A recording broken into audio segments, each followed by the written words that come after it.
Steve Wilks really got um Steve Wilks was awful in this game. He's not necessarily a bad defensive coordinator, but he's been bad 2 weeks in a row. And he was really I mean, first of all, where is your pass rush, Steve? It hasn't been here all year. From Nick Bosa to Eric Armstead. We'll talk about the pass rush in a little bit later, but the pass rush is not there. The blitzes don't work. The stunts are not creative. Um, how do you have Nick Bosa, Eric Armstead, Javon Hargrave, and have no pass rush? No sacks against a team with no run game and Kirk Cousins. Like the quarterback wasn't even trying to move. So there's that. There's no adjustments. I mean, what happened at the end of the first half was a living end. 3rd and 6 with 16 seconds left in the first half, and you blitz. Like, no disrespect, Steve, but what are you trying to accomplish there? If it's 3rd and 6 with 10 minutes left, yeah, blitz there. Because what you're thinking is, if the blitz gets home, we'll force a check down, we'll rally, and we'll make the tackle. 16 seconds left, forget the first down, man. Just don't give up a touchdown. And you did.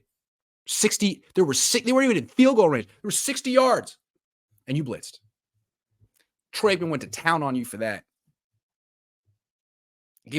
You gave up 450 something yards to a Vikings offense with no Justin Jefferson. Jordan Addison left the game. TJ Hockenson was in and out. How can you have that much talent on a defense and defend nothing well? How does that happen?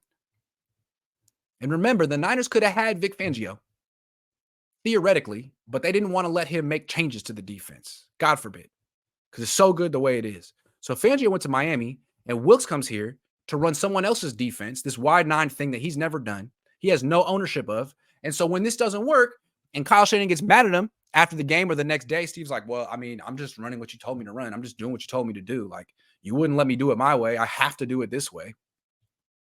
It's not a good setup. It's not a good setup at all. This guy is real positioned right now to be the scapegoat of the team. And I think their issues are bigger than Steve Wilks, but right now he's a big issue.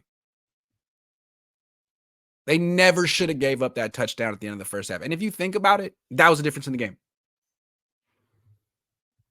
All they had to do was not give up a touchdown. They had 60 yards of field in 16 seconds. Just don't give up a touchdown, you win. But you gave up a touchdown. You don't give up a touchdown there, you win by 2. You give up a touchdown there, you lose by 5. That's the game. So, yeah, Purdy, 2 picks, Steve Wilks, that decision, that lost them a game. Going from D'Amico Ryans to Steve Wilks is a huge downgrade. And if they lose and struggle again against Cincinnati, which is very possible, what are they going to do about Steve Wilks in the bye week? You can't fire him, but can they help him out? I don't know. Maybe call up Robert Saleh, get some advice. Maybe they could call up Robert Saleh.